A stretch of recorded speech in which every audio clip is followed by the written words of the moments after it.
Queridos, graça e paz da parte do Senhor Jesus, amém? É uma alegria muito grande voltar aqui à Igreja das Graças. Eu me lembro como hoje, há 23 anos atrás, 23 anos, eu estava aqui com a Andréia, aqui à frente, nos casando, eu me recuperando de um câncer, e eu sempre chamo ela de uma mulher corajosa, que casou com um homem que estava se recuperando dessa doença. E depois disso nós continuamos no seminário e desde aquela época, nós temos sido amados, nós temos sido guardados pelo Senhor e abençoados por essa igreja. Em 2005 nós fomos com Asaf e Elizabeth, nossos 2 filhos, para o Quirguistão, e desde então a Igreja das Graças tem caminhado junto conosco. Nós agradecemos aos pastores que sempre tem mostrado grande respeito e apoio por nós, ao conselho, ao presbítero Eric, que realmente ele caminha com a gente, ele manda e-mail, pergunta quando nós estamos, e é exatamente isso, é a igreja perto da gente, caminhando, isso é muito importante. Sempre quando a gente vem para cá, eu começo a pensar, o que é que eu poderia compartilhar com a igreja, né? Isso sempre é uma dúvida, e eu tenho aprendido que mais do que tudo, o mais importante para nós é trazer o Quirguistão um pouquinho mais perto de vocês. Vocês têm a palavra de Deus toda semana aqui, mas o meu foco, na verdade, é você sentir um pouquinho do que é o Quirguistão. E depois do culto, até eu vou poder ficar lá fora, se você tiver alguma dúvida, você pode me perguntar. Por isso eu trouxe um vídeo de 3 minutos. Você que não conhece o Quirguistão é um tipo de país que você só sabe quando tem desgraça, só passa na televisão quando tem alguma tragédia. Mas você vai poder ver no vídeo como esse país é bonito, tá bom? 3 minutos, e aí eu vou falar um pouquinho rapidinho.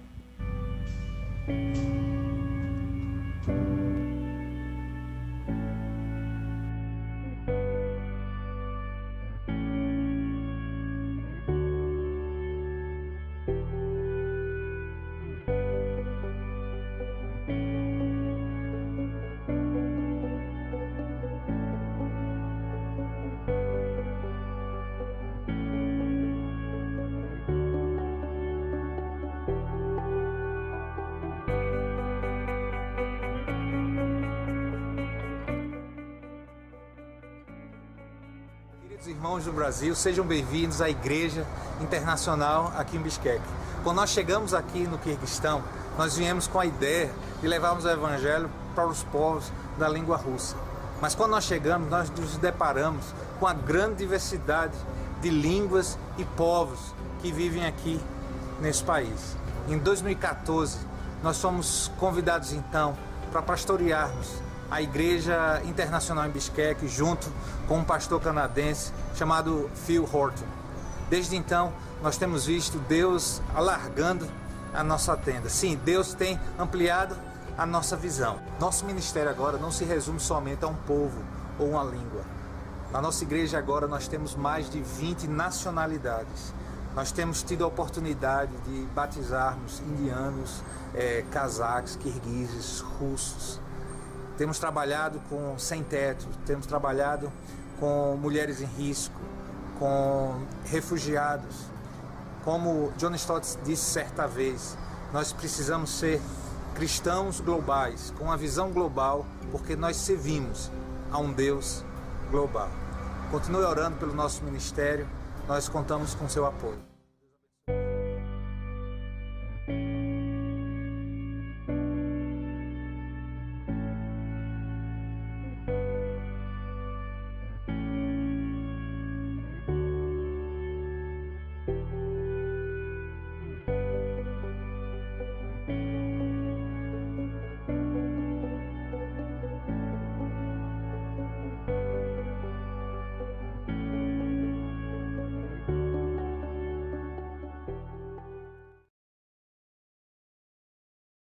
Então é um país muçulmano, com 85% de muçulmanos.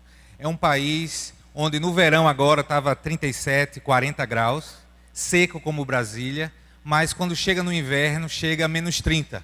Então tem uma variação muito grande. É um país com muito problema na área de corrupção, muito corrupto, onde a corrupção atinge todas as áreas da sociedade. Eu lembro que o primeiro ano quando nós chegamos, eu acho que eu fui parado por todos os policiais da rua, porque eles ficam escondidos com aquela, a gente chama de Harry Potter, sabe, com aquele negocinho laranja. Eles ficavam escondidos, porque se você fizer qualquer coisa, e lá eles vão tentar extorquir dinheiro de você. Diz que é multa, mas você pede o recibo, eles não dão o recibo, e assim vai. Graças a Deus tem melhorado, mas continua com muito problema nessa área de corrupção. É uma igreja pequena, a igreja cristã no Quirguistão, somente 1% no meio de 6 milhões de pessoas, num país que é um pouco menor do que o estado do Paraná. Então, o crescimento tem sido muito difícil pelo fato da pressão do governo, do que o governo faz para lá. Eu só queria compartilhar agora sobre aqueles 2 senhores que estavam comigo tomando café ali. Para mim tem sido um privilégio, um presente de Deus nesse último ano. Eu estava em junho do ano passado, eu estava lá e eu recebi um telefonema de um amigo dizendo: olha, chegaram 2 famílias de refugiados, eles são xiitas e eles fugiram do Afeganistão por causa do Talibã, mataram familiares, eles fugiram pelas montanhas. A história é muito parecida desses refugiados. E eles não têm nada, precisam de ajuda, e eu queria saber se a igreja poderia ajudar. Nossa igreja é uma igreja que tem por volta de 250 a 300 pessoas, com 20 nacionalidades, uma igreja que nós temos que dividir os cultos em dois cultos, porque o nosso espaço não comporta. E então eu disse, tudo bem, nós podemos conversar com eles. Um deles falava inglês, o outro falava mais ou menos, e eu sentei e fui tomar um café com eles. E depois de tomar um café, eles pediram ajuda, dizendo: olha, nós fomos expulsos, minha família, parentes foram mortos pelo Talibã, nós não temos nada e nós queremos pedir ajuda. E eu disse a ele uma frase, eu disse: olha, nós vamos ajudar vocês, nós não garantimos nada, mas vamos orar e ver se é possível. Mas eu quero dizer uma coisa para você: se nós como igreja cristã decidirmos ajudar vocês, nós não estamos comprando a sua fé. Você pode continuar sendo muçulmano. Nós estamos aqui porque nós queremos ajudar você, porque você é um indivíduo, porque você é uma criatura de Deus. E ele repetiu isso para mim 7 meses depois. E é interessante que eles disseram: eu sempre ouvi que o cristão era um infiel. Sempre ouvi que a Bíblia tinha sido corrompida. Será que nós poderíamos estudar? Poderia você conversar comigo? Eu disse: lógico. Como diz aqui, juntar a fome com a vontade de comer. Eu disse: lógico, não, vamos sim. Então toda semana nós vamos nos reunir. E eles começaram a ir para a igreja, os homens, não as mulheres, os homens foram. E eles iam para a igreja. E eu lembro que na primeira vez que eles foram para a igreja, que eles voltaram no café, ele disse assim: Marcos, eu nunca senti a paz em nenhum outro lugar, da mesma maneira que eu senti naquele lugar. E aquilo ali eu disse: olha, é a presença de Deus. Foi a única coisa que eu disse para ele, é a presença de Deus. E aí eu comecei uma jornada de 1 ano. Nós começamos em Gênesis, escolhi alguns capítulos e fui subindo. E para encurtar a história, agora, no finalzinho de maio, nós chegamos no livro de João, no capítulo 3, o encontro de Nicodemos. E quando eu estava me preparando para isso, eu digo: meu Deus, e agora? Vocês estão imaginando, né, a sensação de vamos chegar nesse ponto. E o grande objetivo de você, quando você tem uma conversa com um muçulmano, na verdade, você não precisa atacar a religião, você não precisa fazer isso. O que você precisa é mostrar quem é Jesus para eles. Nós não precisamos gastar tempo atacando a religião de ninguém. É só mostrar quem é Jesus, que Jesus é diferente, que Jesus é maior do que todas essas pessoas, profetas, quem quer que seja. Então, toda essa história é mostrar Jesus, somente isso. E o que aconteceu foi que quando eu acabei aquela história de Nicodemos, os dois chegaram para mim no café e disseram assim: Marcos, eu quero esse negócio, nós queremos nascer de novo. E naquele momento, por incrível que pareça, eu disse, espera aí, eu acho que vocês não entenderam bem, deixa eu explicar de novo. E eles, não, eu entendi, nós sabemos que o que nós fomos ensinados, aquilo não é verdade. Que Jesus, Ele é Deus e que nós precisamos de Jesus. Eu disse, espera aí, você tem certeza disso? Eu tenho, é isso que eu quero. E nós oramos ali, e os dois entregaram a vida para Jesus. E um mês depois, eu tive o privilégio de batizar os dois. E quando nós viemos agora para o Brasil, em dia 15 de junho, eu disse, valendo aí o Novo Testamento, e depois quando chegar a gente continua. Ele mandou uma mensagem para mim e disse assim, o pastor, é para ler o que mesmo? Isso foi no início da viagem, é para ler o que? Eu disse, olha, vocês leiam os 4 evangelhos, mas se achar pesado, você lê só o evangelho de João, que quando eu voltar, nós vamos tratar, e anota todas as dúvidas, e nós vamos estar tratando. Orem por eles, Amã e Hanife. Uma coisa aconteceu que é bem estranha, as mulheres não se converteram, só os homens, que geralmente acontece ao contrário, as mulheres vêm primeiro e depois os homens. Andréa, minha esposa, ela tem acompanhado as duas, e agora o nosso foco, elas não são contra, mas elas não chegaram a tomar uma decisão. Mas assim, orem por eles, Amã e Hanife, e suas esposas, suas famílias, para que Deus possa realmente alcançar o coração deles. E um desafio para mim é o seguinte, eu estou terminando o segundo mestrado, eu fiz o mestrado em missões e agora em islamismo, pela Columbia International University, e eu tenho sentido que um deles, ele tem uma cabeça para ser um apologeta. Então nós vamos trabalhar agora como prepará-lo para usar o Corão e usar a Bíblia junto para defender em meio aos muçulmanos ali da comunidade dele, que é uma coisa muito difícil, vocês precisam entender, porque se ele expressar muito, ele pode ser morto. Mas ao mesmo tempo eu não tenho acesso a eles, mas ele tem. Então, orar por sabedoria para que esse ano eu possa não só discipulá-lo, para o crescimento da fé que eles têm, no sentido geral, mas também dar uma preparação de como poder colocar a Bíblia de um lado, o Corão do outro, e ele possa alcançar, mostrando que o Jesus que é apresentado no Corão é um Jesus fraco, é um Jesus que não é real, mas sim a palavra de Deus nas Escrituras. Então, orem por isso, isso vai ser um grande desafio para mim nesse ano. Quando eu era criança, eu sempre quis ter uma bicicleta.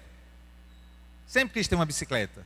E quando eu cheguei com 11, 12 anos de idade, eu lembro que na época era BMX. Não sei se você é da minha época, mas por um motivo ou outro, minha mãe nunca me deu, e acho que era porque naquela época, né, a 30 e lá vai fumaça, era muito caro. E eu nunca tive.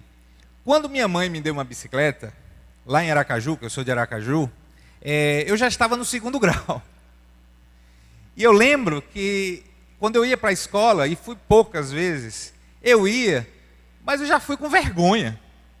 Porque na verdade meus amigos lá já estavam pensando em ir de carro e não de bicicleta. Meu cunhado, aqui em Recife, conta que meu sogro levava ele para a escola na Nossa Senhora do Carmo, e ele pedia meu sogro para deixar ele uma rua antes da escola. E dizia assim, meu pai, me deixa aqui que fica mais fácil para você dar o retorno. Por quê?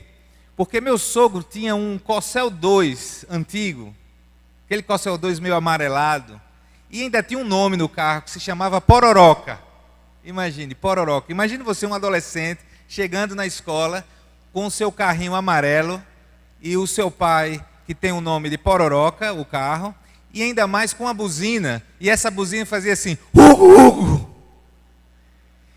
Então ele chegava lá e dizia assim, meu pai, me deixa aqui. Por que eu estou dizendo isso? É porque ele tinha vergonha de chegar na escola. E a minha pergunta, o que veio na minha cabeça foi, será que você já se sentiu tentado a sentir vergonha de algo, mesmo sabendo que aquilo era correto? mesmo sabendo que não tinha nada demais. Talvez possa ser uma vergonha de assumir uma pureza sexual num ambiente promíscuo.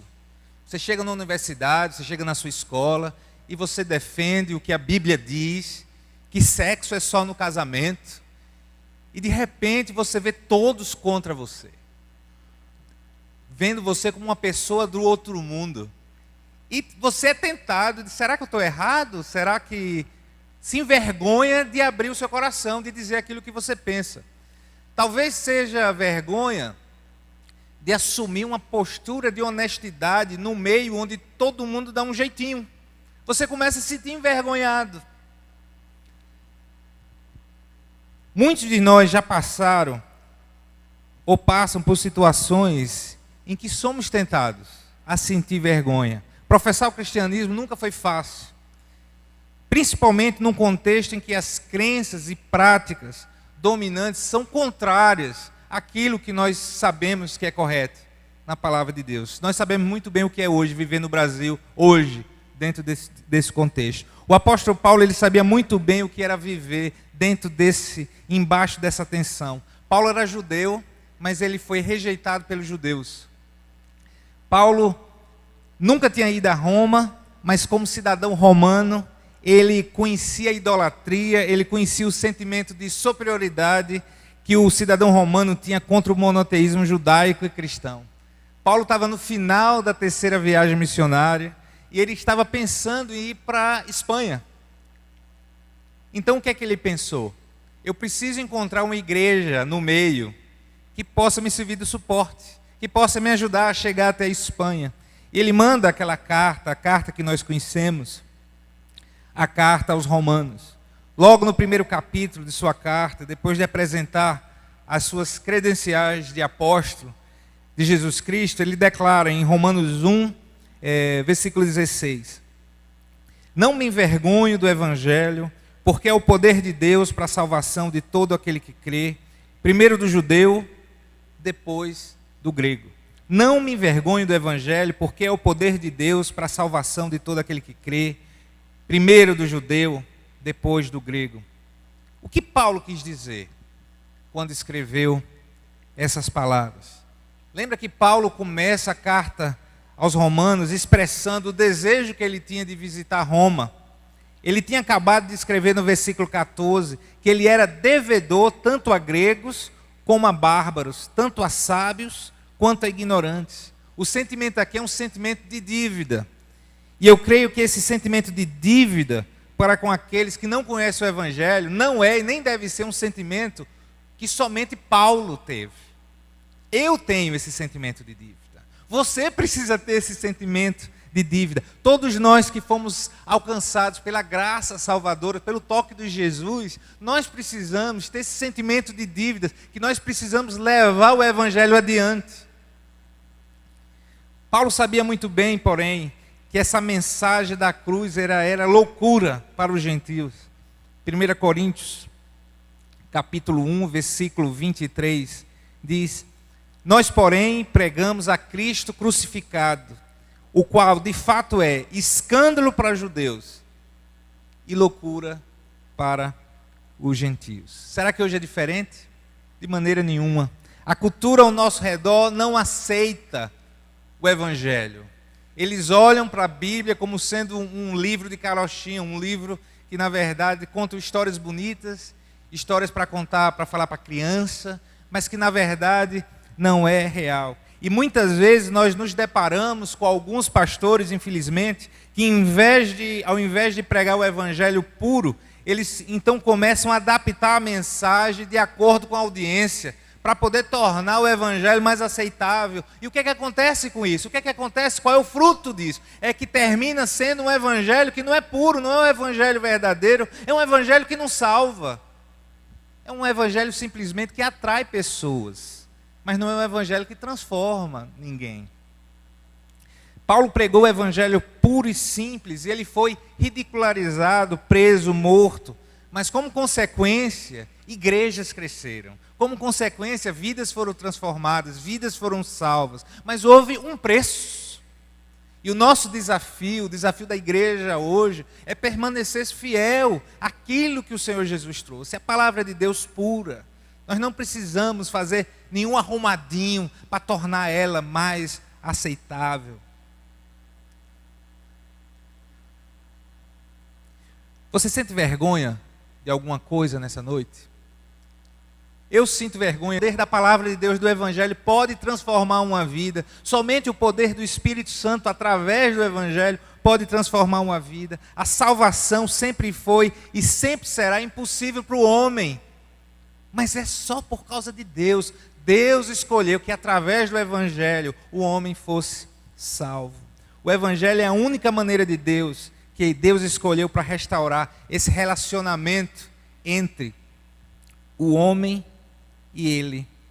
Eu não posso ter vergonha desse Evangelho, você não pode se vergonhar desse Evangelho. E nós agimos, quando nós agimos como se nós tivéssemos vergonha do Evangelho, não só quando nós negamos com a nossa boca, mas quando nós deixamos de investir, de orar, de participar no crescimento do Evangelho.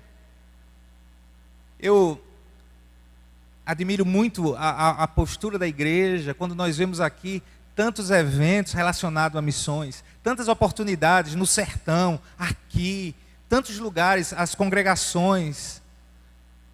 Pastor Elinho me levou para conhecer aqui uma das congregações aqui, eu esqueci o nome agora, essa semana. A igreja, são tantas oportunidades que você, como membro da igreja, ao invés de vir aqui somente aos domingos, de repente você diz, olha pastor, eu quero participar. Você é um profissional, você é um médico, você é um enfermeiro, você é um professor, você que sabe desenhar. Eu amei uma senhora, que eu esqueci o nome dela agora, que estava lá com um grupo de senhoras, ensinando trabalhos manuais. Todos nós, dentro de uma certa habilidade que Deus nos deu, podemos participar, para que o Evangelho passe adiante. É isso. É sentir essa dívida.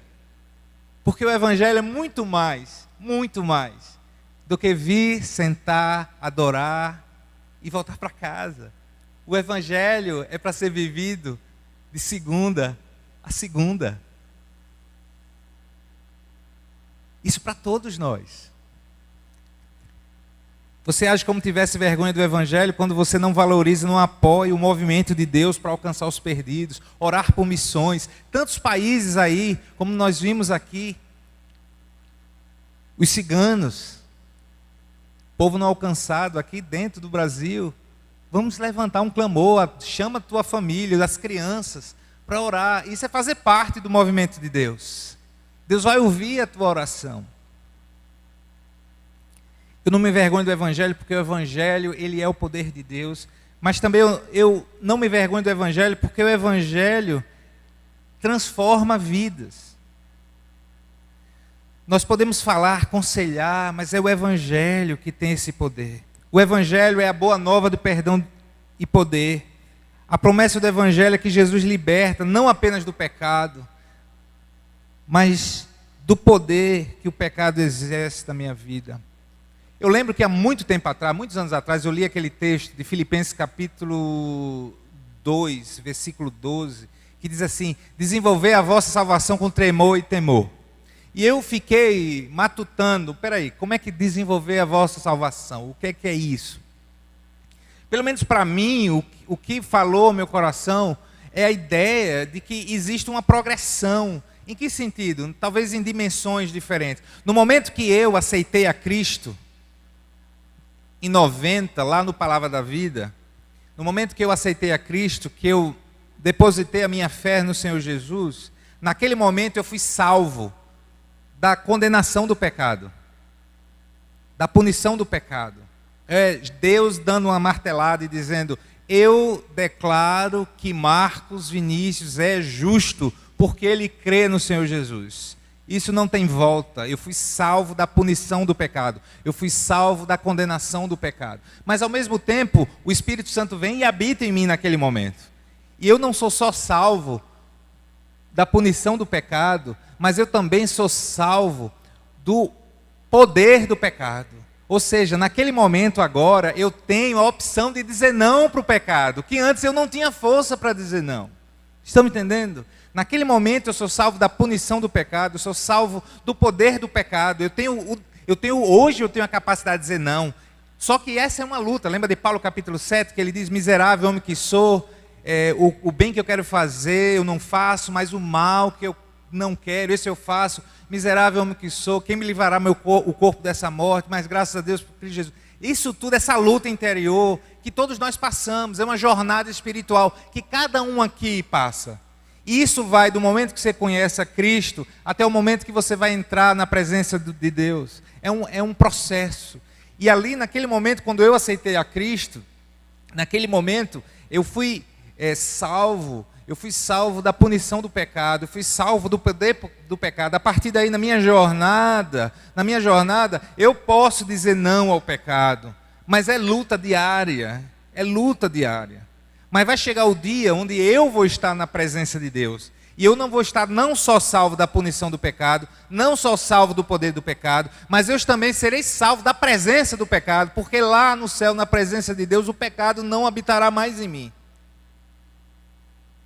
Isso para mim é o desenvolver a vossa salvação. O processo de conversão e santificação e glorificação com o Senhor Jesus. É isso. E isso é o Evangelho, e eu não posso me envergonhar disso. Por último, eu não me envergonho do Evangelho, porque o Evangelho é para ser compartilhado. A gente não pode ter vergonha de algo que a gente tem que compartilhar. Eu li uma história que muitos anos atrás, a Mercedes-Benz lançou uma propaganda mostrando um de seus carros colidindo em um muro de cimento. Sabe aquele que vê o carro com aquele bonequinho e coloca em slow motion?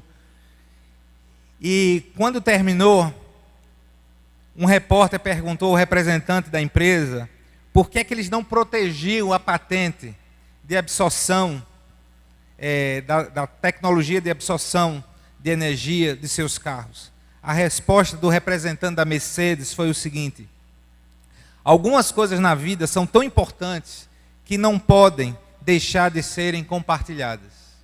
Algumas coisas na vida são tão importantes que não podem deixarem de serem compartilhadas. É isso que é o Evangelho. O Evangelho é a coisa mais importante que nós temos. Deus mandou o seu Filho Jesus Cristo para acabar a separação entre o homem e Deus. E Ele chamou a mim e a você para, de uma forma ou de outra, passar isso à frente. Através da sua boca, através das suas ações, através das suas orações, através das suas ofertas, tudo isso, através do seu trabalho, tudo isso faz parte, não um somente, mas tudo junto. Tem gente que diz: eu oro, mas eu não oferto. Eu oferto, mas eu não oro, eu não vou. Nós devemos fazer tudo ao mesmo tempo. Tudo ao mesmo tempo. A declaração de Paulo em 2 Coríntios capítulo 7, 9 e 16 a 18, ela é tremenda, diz assim: mas temos esse tesouro em vasos de barro, para mostrar que este poder, que a tudo excede, provém de Deus e não de nós. O que é que está nesse vaso de barro? O que é esse tesouro? É o Evangelho. O que faz a mudança, o que transforma, não sou eu, não é você. Todos nós temos pés de barro. Todos nós não tem aqui ninguém superior ou inferior a ninguém. Todos nós temos lutas na nossa caminhada diária com Deus. Todos nós temos um processo de santificação. Todos nós. Mas é Deus que tem o Evangelho e Ele coloca em você, dentro de mim, vaso de barro. Se você não conhece uma música, você pode colocar no Google e achar uma música antiga, mas muito bonita, chamada de Tapeceiro, o Tapeceiro. Se você não conhece, procure o Tapeceiro. E vou tentar resumir aqui. Simplesmente ele diz que a nossa vida é como se fosse uma obra de tapeçaria. E que Deus é o grande tapeceiro. E quando Ele está desenhando, Ele fazendo os nós, Ele sabe o futuro, o que vai querer de nós. Mas que muitas vezes nós não entendemos aquilo que acontece na nossa vida. E que quando você vira o lado avesso do tapete, você vê um amontoado de nós. Nossos problemas, nossas dificuldades, nossas crises. Por que aconteceu comigo? Por que isso aconteceu na minha família? Por que meu marido agiu daquele jeito? Por que meu filho agiu daquele jeito? Minha esposa? Por que isso vai acontecer logo conosco? Nós não entendemos, todos nós passamos por isso. Você e eu, nós somos obras de tapeçaria de Deus. Deus sabe. E Ele vai dando nota, e vai dando nó. Mas no fundo, quando você olha, você não entende nada, não faz sentido. Por que Ele teve de ir tão cedo? Por que ela teve de ir tão cedo? Nós não entendemos. Mas a promessa que nós temos, aqui o grande tapeceiro, Ele sabe todas as coisas. E Ele está preparando você e conduzindo e garantindo que no final de sua vida, aquele processo que eu falei, você estará como obra de arte de Deus, do grande tapeceiro. Do grande tapeceiro. Mas temos esse tesouro em vasos de barro para mostrar que este poder que a tudo excede provém de Deus e não de nós. De todos os lados somos pressionados, mas não desanimados. Ficamos perplexos, mas não desesperados. Somos perseguidos, mas não abandonados. Abatidos, mas não destruídos. Por isso não desanimamos. Embora exteriormente estejamos a desgastar-nos, interiormente estamos sendo renovados dia após dia, pois os nossos sofrimentos leves e momentâneos estão produzindo para nós uma glória eterna que pesa mais do que todos eles. Assim, fixamos os olhos não naquilo que se vê, mas no que não se vê, pois o que se vê é transitório, mas o que não se vê é eterno. Nós precisamos entender que o foco do Evangelho não sou eu, não é você, é Deus, é Deus. E a nossa função é compartilhar o Evangelho, é apoiar o trabalho missionário, através das nossas orações, das nossas ofertas, para que o Evangelho alcance os confins da terra. Nós não podemos nos envergonhar do Evangelho, porque o Evangelho, ele é o poder de Deus. O Evangelho tem o poder de transformar vidas. E o Evangelho é para ser compartilhado, através da sua vida, através da minha vida. Você tem o tesouro dentro de sua vida.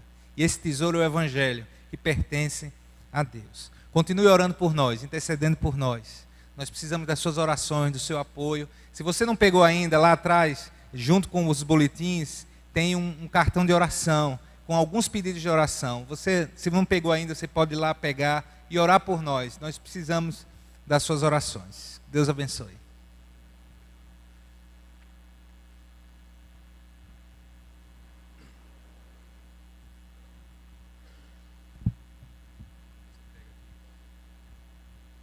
Aproveitar aqui para orar por Marcos.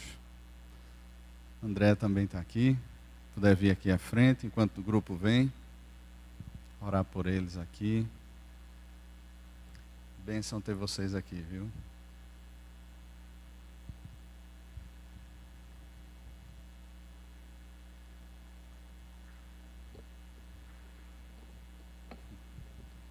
Deus abençoe.